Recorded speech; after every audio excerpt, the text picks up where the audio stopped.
கவர்மெண்ட்டுக்கு நாம் பே பண்ணுற டேக்ஸ் மணியெல்லாம் எப்படி வீணாயிட்டிருக்கு. ரோடெல்லாம் பாருங்கள், குண்டும் குழியுமா தான் இருக்குது. எங்கேயுமே ரோடை மெயின்டெயினும் பண்ணுறதே கிடையாது. ஆனால் நம்மக்கிட்டேருந்து டேக்ஸ் மணி எல்லாத்தையும் கலெக்ட் பண்ணிக்கிறாங்க. அப்புறம் நம்ம மழையை பற்றி பேசணுன்னா, இந்த தண்ணியை போல், மழை தண்ணியை போல் ஒரு மாமருந்து உலகத்திலே கிடையாது. அந்த தண்ணியை மக்கள் சேமிக்கவே மாட்டேங்கிறாங்க. அந்த காலத்தில் எல்லாத்தையும் சேமித்து வச்சு அழகாக பத்திரமா யூஸ் பண்ணிகிட்டே இருந்தாங்க. அதுவும் பழைய மழை தண்ணிக்கு இன்னும் பவர் அதிகம்.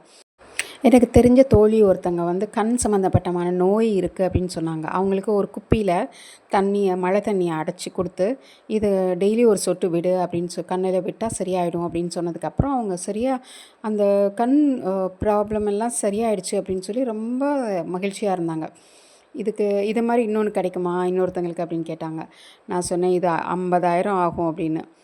ஏன் அவ்வளோ? இது வெறும் மழை தண்ணி உங்கள் வீட்டில் டெய்லி வருது, அதை பிடிச்சி வச்சுக்கிட்டாலே போதும், இது எதுக்கு யார்கிட்டையும் கேட்கணுன்னு அவசியமே இல்லை அப்படின்னு சொன்னதுக்கப்புறம் எல்லாரும் மழை தண்ணியை வீணாக்காமல் பிடிச்சு வைக்கிறது தான் நல்லது. வெற்றிவேல் வீரவேல்.